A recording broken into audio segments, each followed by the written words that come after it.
Welcome back to the Viking Update Show. He's John Krawczynski from The Athletic. I'm Jim Souhan from the Star Tribune and TalkNorth.com. This is TalkNorth.com. This is one of our 3 football shows we're offering this fall. We also have Alec Lewis's show. I think he recently did an interview with Harrison Smith. Check his show out. Also, Jeff Diamond's Vikings NFL Insider with the former Vikings general manager. Does a great job breaking down camp and how decisions get made behind the scenes. He's been very prescient on some salary cap stuff and some insider stuff over the years. We appreciate you listening. We are coming to you from the Aquarius Home Services Studio. Scott for Aquarius, your authorized independent Connecticut dealer. Yes, water is essential, but what if it came with sparkle and zero hassle? With Connecticut, enjoy softer skin, shiny fixtures, spotless dishes, and worry-free drinking water. It's home services made easy with 36 months, 0% financing during our state fair special. Schedule your free water analysis at AquariusHomeservices.com. Financing based on credit approval. Aquarius, earning the right to be recommended. And the Viking Update Show is presented to you by Giggly THC Beverages and OnX Hunt and the OnX app. Tell you more about them and Clamshell Beach Resorts and Twill in the Dining Galleria here in a little bit. Let's start with this. Usually I don't really care what the national talking heads say very much, but this one struck me. This morning I heard Dan Orlavsky on ESPN say the Vikings are so loaded that if J.J. McCarthy is average this year, the Vikings should get to the conference championship game, maybe even win it, get to the Super Bowl, maybe even win it all. How does that hit you? I mean, I'm not going to disagree. I mean, I guess like the one thing I would say is whenever you're talking like, about making the Super Bowl with an average quarterback, I think it does give you a little bit of pause. Like, it's okay. Like, yeah, we have seen that on occasion. We have seen teams be able to kind of weather that just general okayness, if that's a word, from their quarterback to get to a Super Bowl. But I do think that you ultimately want to be able to rely on your quarterback to make plays and win games for you that deep into the season. But it does really kind of jive with what we've talked about a lot on this show, is that I do think that they are loaded pretty much everywhere else. I mean, we can look at the secondary a little bit and nitpick, but running backs, receivers, tight ends, offensive line, defensive line, linebackers, and secondary, but like everywhere, they just have a ton of talent. And I'll admit that I have been somewhat surprised by some of the national dismissiveness of this team that I've seen. I've seen very plugged in, well-informed people, like not really kind of, I think, giving this team the respect that it deserves from just a pure talent standpoint and from a coaching standpoint. Those are 2 major things. When you have great coaches on both sides of the ball and then you have loaded roster, man, it's really compelling. And so to hear Orlavsky say that, to hear him kind of articulate, similar thought to mine is I think you and I both have said that I'm not expecting J.J. McCarthy to be Patrick Mahomes right away. I don't think that is the case, but I don't think he needs to be, just given everything around him that seems to be so good right now. It doesn't guarantee anything, but yeah, I'm bullish on this team in large part because of the talent that they have around McCarthy and the talent, on the coaching staff to make something happen. And to really parse the comment, if we break it down, 32 NFL teams, if J.J. McCarthy is like the 14th, the 16th best quarterback in the league, that doesn't sound very impressive when we just say it, right? Average sounds average. Mm-hmm. Then you start thinking about how many really good quarterbacks there are in the league right now. I mean, it's hard to get to the top 12 right now. Mm-hmm. But I do think if he plays pretty well, he's right there in that 12, 13, 14 range. And that might be good enough when you consider the quality of players that would be ahead of him. Yeah, for sure. I mean, it is a deep position right now. It's funny. I think it's both deep, but then there is a cliff that you fall off of, maybe around 20 to 18, 19. Once you get to there. Maybe even 16 or 17. Yeah. Yeah. It's like the bad ones are bad, but the good ones are great. And so, if he can be closer to that, I agree. Like maybe it's 14, 15, 13, somewhere in there, then you are approaching a high level quarterback, in this league right now. And if we do also factor in from what it apparently has looked like in training camp is that this defense is just an absolute monster. I think that's good enough. I think that if the Brian Flores defense with this souped up defensive line with a little bit, at least some interesting pieces in the secondary showing up so far, now becomes like goes from being one of the top defenses in the league to like number 1 or number 2, like with a bullet, then I think that then you look at it and say, okay, this team, if they can keep opposing offenses out of the end zone, and not put a lot of pressure on McCarthy, and just especially early in the season while he's finding his way, just like win games, 20-17, win games, 17-14, like that will, I think, all really bode well for the way that this team can develop and grow as the season goes along, as McCarthy gets more comfortable, as he figures things out. Then hopefully by December into January, you're looking at a team that is just dangerous on all levels. Yeah. And I was thinking about it. I'm looking up right now. So I'm looking down at my phone, and, I'm also wondering how many of the NFC contenders are actually better or not worse. I think the Lions aren't as good because of their losses. I think the Bucks, I think they overachieved last year. It's pretty impressive the way they overachieved, but I'm not sure I can see them doing it again. The Commanders, listen, I love Jaden Daniels, and I like their coaching staff, and I like a lot of things about that team. The fact that Terry McLaurin has a lengthy holdout, he's by far their best receiver. He's also the safety, he's the comfort player in that offense for the young quarterback. That worries me if I'm a fan of that team. I think the Eagles are great, but it's hard to repeat. It's just hard to get lucky. It's hard to stay healthy. It's hard to deal with all the wear and tear, all the expectations. So even though I don't think the Eagles are worse on paper, I doubt if they'll be as good in reality. Packers have been a mystery to me. I mean, if Jordan Love plays well with a dynamic new receiver, and everything they have, they could be really good. I just don't know. I just don't know how to evaluate that team. So, I mean, the Rams are the Rams are the one that could be. They were better, really good last year, and they could be dramatically better this year.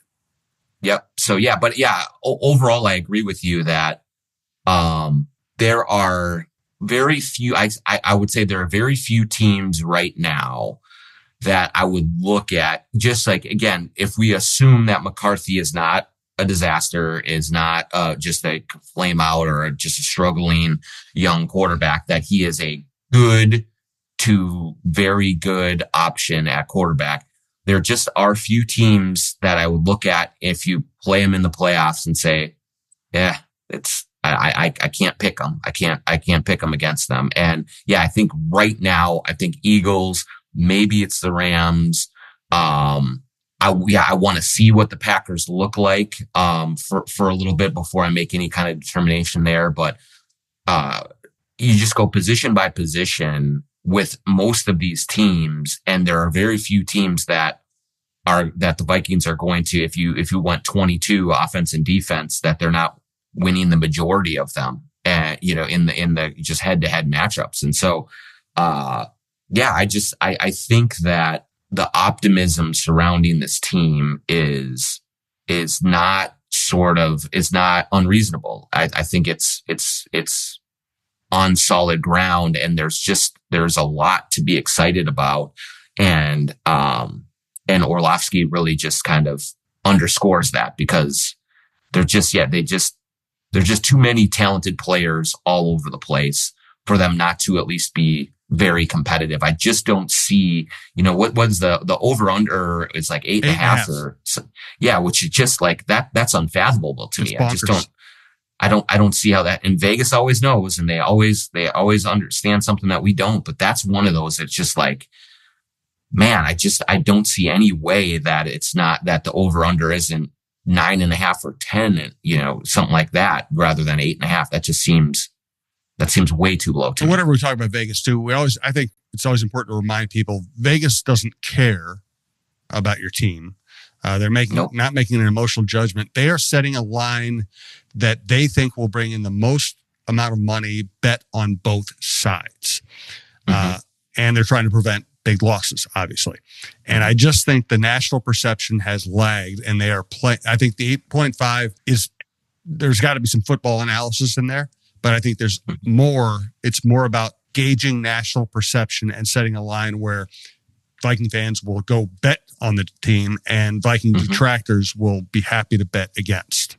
Yeah. And I think, certainly like you can look at a team that won 14 last year and you're like, okay, did they overachieve? Did they get a little bit of lucky in one score games or whatever you want to say? Of course. Yeah.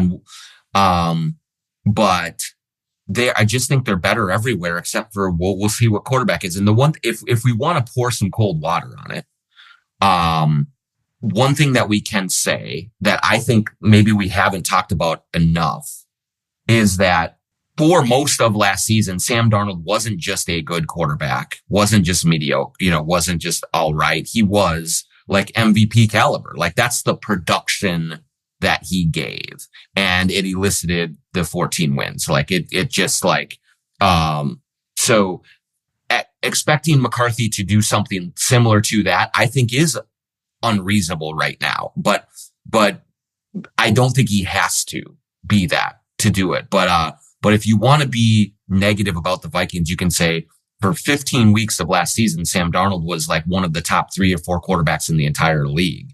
And that is unattainable for McCarthy. And that may be right. But I also just think that Kwesi Adofo-Mensah has done a very good job of supplementing this roster so that does not need to happen. And we'll see what happens. But I'm very bullish on them. And I think like I'm in agreement with Orlavsky on this point. I have a lot more to say. You have a lot more to say about this, but we can save that for future weeks as the season approaches. For now, let's do this. Let's break down. We'll go back and forth and each of us pick, and we'll go up to like maybe 8 pivotal players on the roster. Not necessarily the best, not necessarily most important, although a couple will be pivotal players who could go one way or another and could make a big difference positively or negatively. First, though, I want to tell you about Giggly THC Beverages. That's GIGLI.com. Promo code GigglyNorth, GIGLI North, will get you up to 50% off your first order. After that, if you do any searching of Giggly on social media, it's probably popping up in your feed anyway. You'll find other discount codes. It's great. It's just, I just said it on the John Krawczynski show. I like cocktails. I like having a drink once in a while. I can't do it every night. It would be really stupid for me to try to do it every night. Giggly gives me the cocktail hit and satisfaction while making me feel good in the moment, but it also helps me sleep well, also helps me wake up the next morning. I pop out of bed and I'm ready to roll all the things I have going on. It's great for my life. It'll be great for your life. GIGLI.com, promo code GigglyNorth. Healthy, natural ingredients, ashwagandha, ginseng, quick trip stations all over Minnesota. But I also recommend using the website. It shows up at your door. It's just good. Cocktails, seltzers, teas. It's fantastic stuff. GIGLI.com. Also want to let you know that, hey, this time of the year, if you have a boat, you're using your boat. So it's time to get out there and let Onyx Fish help you find the next best bite. The Fish app offers the most comprehensive fishing tool for increasing your success. Use the Fish app to find new places to fish and sort lakes by species, abundance, trophy, and keeper potential. Onyx Fish also shows you hot spots, lake by lake regulations, and private and public land ownership information. Download Onyx Fish on the Fish app. At the App Store, or go to onyxmaps.com/fish to get more information about the app that is changing the game. Onyx Fish. There's also Onyx Hunt on that app. Check it out. All right, let's go back and forth. I will give you first shot. Let's do about 8 pivotal players. Mm-hmm. Who would you start with? I'm going to start with Jeff Okudah. He by all accounts, he's had a very good camp so far. Physical, fitting in with the Brian Flores style defense, and we've talked ad nauseum about some of the questions that we have about the secondary and about, do they have enough cornerbacks? Do they have, are they going to be able to replace Cam Bynum at safety? Like, there's just, of all the position groups, that is the one that has the highest number of question marks so far. And so if Jeff Okudah can play closer to his projections of what he was at Ohio State before injuries and other things have gotten in the way earlier on in his career, and if he's able to give the Vikings a real stand-up corner to play with Isaiah Rodgers and Byron Murphy and just get into that rotation and be a lockdown guy, I just think it changes this defense in a major, major way and solves maybe the biggest issue that this defense has. And there are very, very few issues that this defense has. So it could go from this defense being very good to being maybe the best in the league if Okudah is able to carry over what we've seen and what we've heard about in camp so far into the regular season. By the way, here at TalkNorth.com, as we continue to grow the network, we're going to add a fantasy football show. Randy Shaver and Kevin Gorg, it's going to be a blast. We're about to do our draft.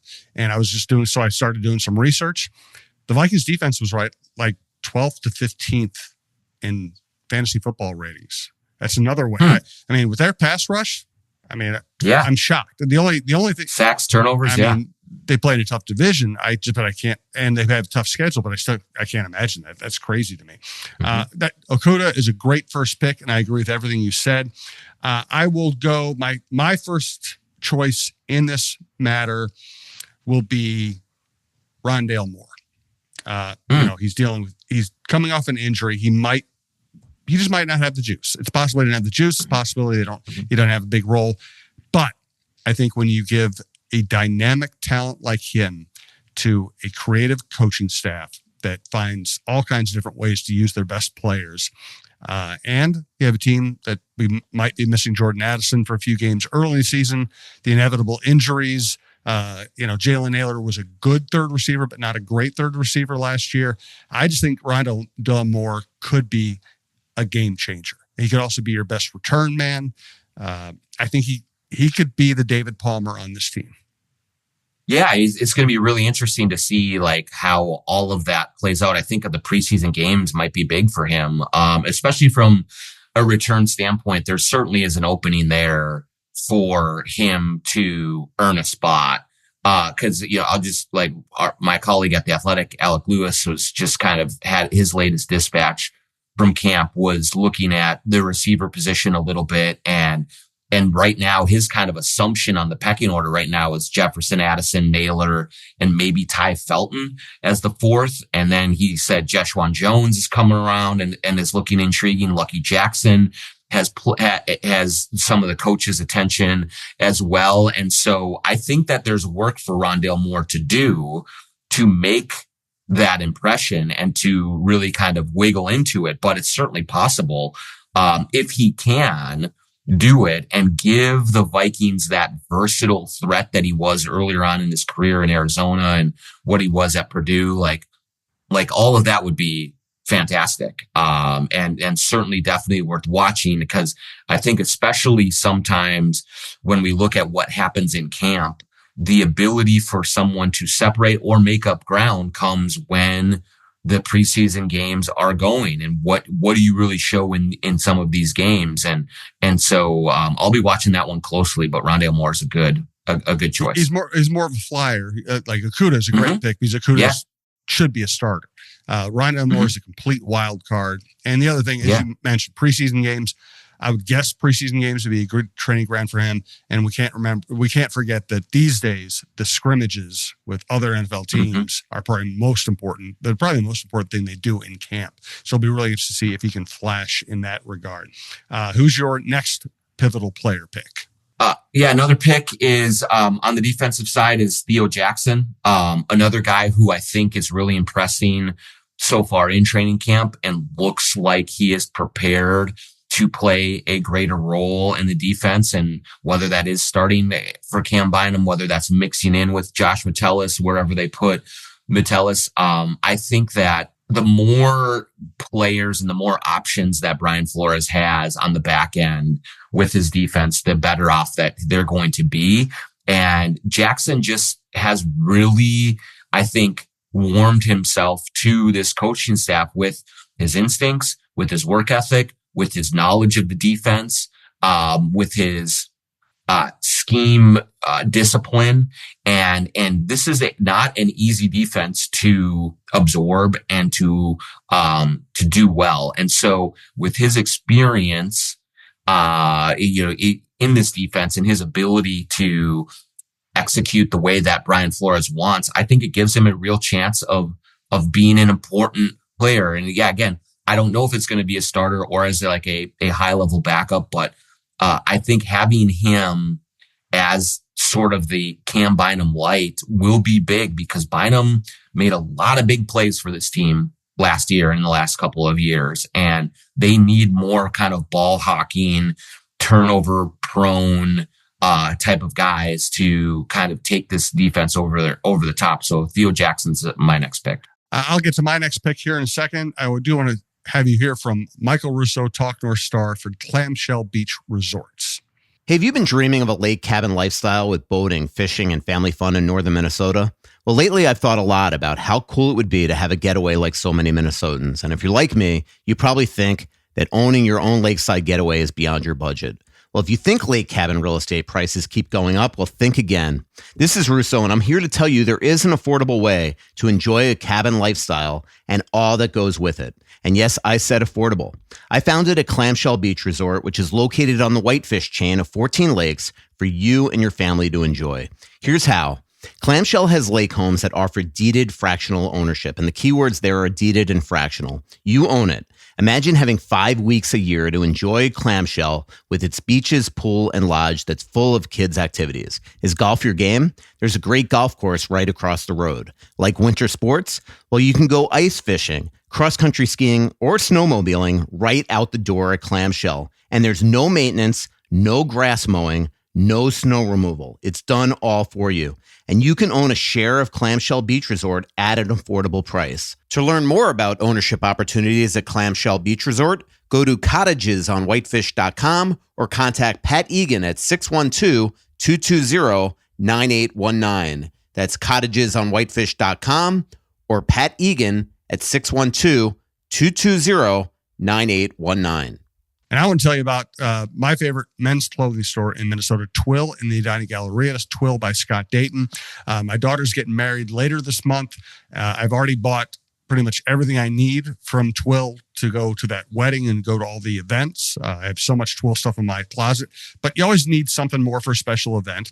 And so what did I do the other day? My wife and I went there and I bought a bow tie that will go with my tux that will match the color scheme of the wedding.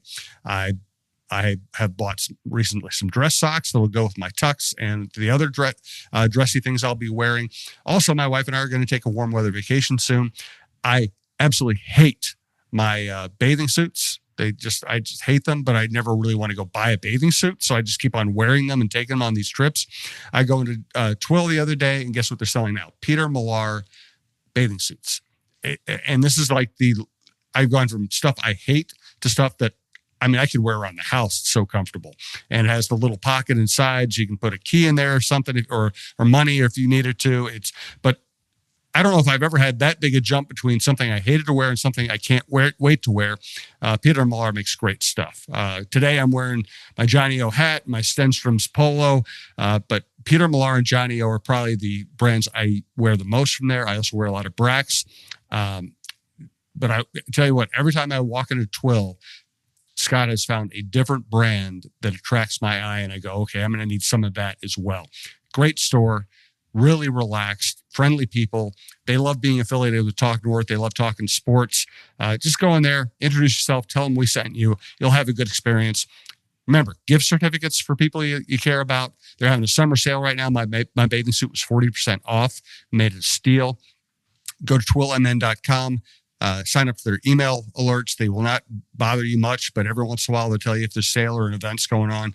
I just have a great time there, and I appreciate everything Scott has done for the network. My next pick for pivotal player, I'm going to be like the old crusty jerk NFL coaches I covered when I first started covering the league and call him the kicker. The kicker has all the talent in the world. He can be a great positive. He also went through a slump last year. It concerns you when you deal with any young kicker.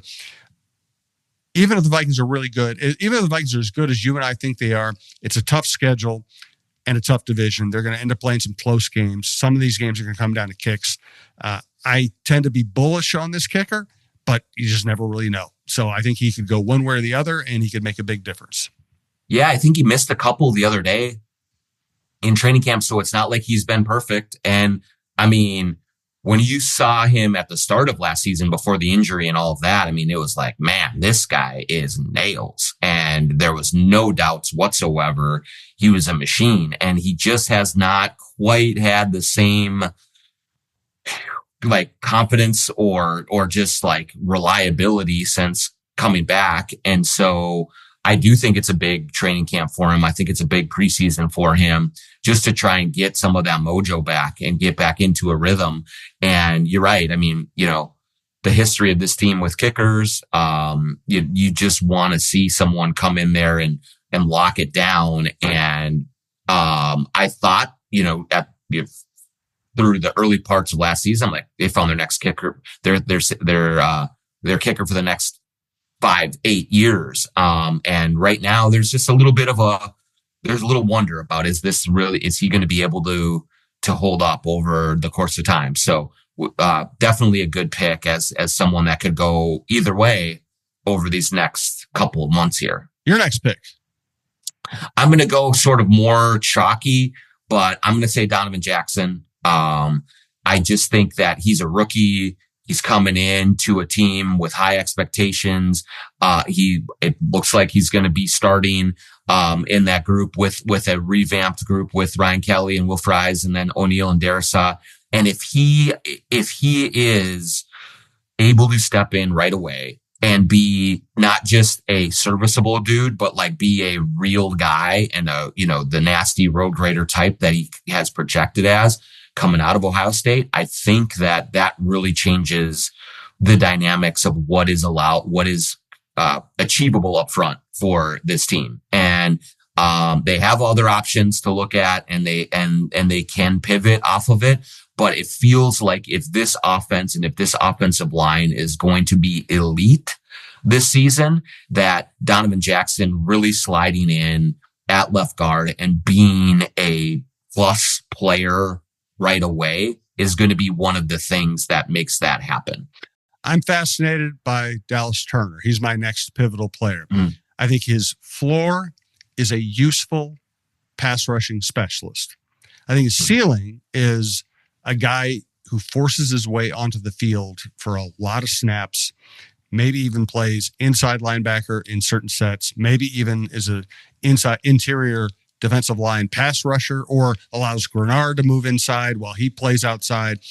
There have been moments in camp where he's covered people well downfield. He's almost got a little Anthony Barr was a really good, he was a dynamic young player. My dog's going to scream a little bit here. No emergency. He's just very emotional. He misses me. He hears my voice. Every time I walk out that door after doing podcasts, my dogs are like, who are you talking to? What are we missing here? So he's going to scream a little bit. It's okay. Anthony Barr was a dynamic young player who matured into being a very good, versatile NFL player, but wasn't quite the star you'd hope he would be because he couldn't rush the passer. What if Dallas Turner has a lot of Anthony Barr in him and is a great pass rusher? All of a sudden, you're playing him all the time. And now between him and Metellus, you have two guys who can basically play almost anywhere in the field, depending on situation. I'm fascinated to see how much progress he can make in his second year. Well, and he's just the guy that if you walk onto the practice field and if you're a fan and you go to one of the open practices or whatever, and you're able to get up kind of up close to these guys and really get a read on their size and on who they are physically. I mean, there are very few people that are more impressive from just a physical size, speed combination than Dallas Turner is. I mean, he does remind me in that way of Danielle Hunter. Like, you looked at Danielle Hunter and the way he was put together and just how much bigger and stronger and faster he was than everyone else on the field. It's just like, my goodness, that's what's possible for him. So I think similar to Danielle, what is going to be key for Dallas Turner is not only being physically superior, but not then having the mental part of it down too, and just understanding angles and understanding role and where he fits in to this defense. But maybe early on, the key is going to be Brian Flores identifying opportunities to say, you know what, just get out there and go get the quarterback. And I think he's capable of doing that. So how they deploy him, what they put on his plate, how ready he is to execute, to think the game as well as play the game is going to, ultimately determine where he goes in this league. But yeah, I mean, he is, you look at him and you say, yeah, well, I understand why they traded up to get him. Like, I understand why they want it. I mean, look at the dude. He's unbelievable. So, yeah, I'm excited to see that too. I think that's a very good pick. All right. We each have one pick left. Who's your last pick? I am going to go with, I think I'm going to say TJ Hawkinson, because I think that he was on the cusp or there to being an elite tight end in this league. And then he got hurt. And last year he went through the comeback, and he never was the Hawkinson that we saw immediately after they traded for him from Detroit. And so I think that they really could use him returning to form in a major way to give JJ McCarthy that safety blanket over the middle, that big, strong, sure-handed tight end that you can throw to on 3rd and 8, and he can get you 11, that you can throw to on 3rd and 6, and he's going to get you 9. Like, those types of plays to keep the chains moving and be reliable. I like Josh Oliver. I like some of their other options, but I just think that you look at Hawkinson and what his ceiling is, it's much, much higher than anybody else at that position group. And so for a young quarterback, having not just a reliable, like, steady tight end, but having someone that can be a playmaker at that position is going to be key for what this offense is capable of doing. And so that you can go from being just the offense that scores just enough to support your great defense to one that can score enough and can produce enough to blow teams out. And so, like, that's what I think Hawkinson can give if he is all the way back, fully healthy, and back to being what we saw he was before that injury. All right. I have 3 choices for my last choice. I'm not going to do JJ McCarthy, too obvious. I'm not going to do third tight end, too obscure. I think they'll find a functional third tight end. It's a bit of a mystery who that's going to be at the moment. So I'm going to go more in the reasonable middle. And this is probably another obvious one, but it's one I'm really fascinated by. Jordan Mason. Okay, not only is he a good 1B running back or backup running back, whatever you want to call him, the reality is Aaron Jones is just not that big a dude. He's not tall. He's not thick. He's really savvy. He's smart. He has a great feel for the game. He's a wonderful player. I love watching him play, but I don't expect him to stay healthy. And I also I think there are many times when the Vikings look at it and say, okay, he could play this week, but it's better not to play him this week. I think Mason could end up getting a lot of carries this year. If anything does happen to Aaron Jones, I think they will be very happy to use Mason as a workhorse. And I think he will give this offense a different dimension. I think he'll also get a lot of carries inside the 20. I think he will be a very important player. I think he could and I think he'd have a really big season. Yeah. I absolutely believe that this is not going to be, a 1-2 punch. It's definitely a 1-1 punch. Like, Mason is going to get a lot of work, and one of the ways that the Vikings can keep Aaron Jones healthy or try to for the playoffs, which is when you're going to need him the most, is by giving Mason more and more of it during the regular season. And so, if you look at, we talked about the fantasy stuff earlier in the show. Like if you're thinking about who to draft as a running back from this offense, I may lean toward Mason in terms of just like, it's possible that by, week 14, 15, when you're in the playoffs of your fantasy league, that Mason is the guy who has gotten more touches than Jones, for the bulk of the season, just in terms of managing workload, whatever injuries that Jones may deal with. But I just think that he is going to be, of all of the quote unquote backup running backs in the league, he has the chance to be one of the most productive and have the most opportunities to make an impact with how hard he runs, with what kind of physicality he adds to the equation. I just think that they're going to love what he brings and going to give him more and more of it as the season goes along and as he really just kind of shows what dimensions that he brings to the table. So that's a great pick. And Aaron's a better receiver, and Aaron's going to catch more passes, but so it kind of depends on your fantasy league too. If you're looking PPR, Jones might still bring a lot of value. If you're looking, if you're talking about just, a straight league touchdowns, I think Mason's going to score more points that way. I'm sure we're wrong, but that's what we're going with right now. There we go. We'll get into more roster developments. We're going to have a preseason game to talk about. That's going to be a lot of fun. For this week, thanks so much. Please patronize our sponsors. They've been great to us. They're great people to work with. We do appreciate it. Check out the other football shows at TalkNorth.com. Check out our new fantasy football show with Randy Shaver and Kevin Gorg. Check out Jeff Diamond. Check out Alec Lewis. Our hockey show with Michael Russo and Anthony LaPanta. Baseball show with Roy Smalley and Lavelle E. Neal III. Mark Rosen's show. Don Mitchell's show. Et cetera, et cetera. And our outdoor content. We got a lot at TalkNorth.com. Go check it out. Thank you. We'll talk to you next week.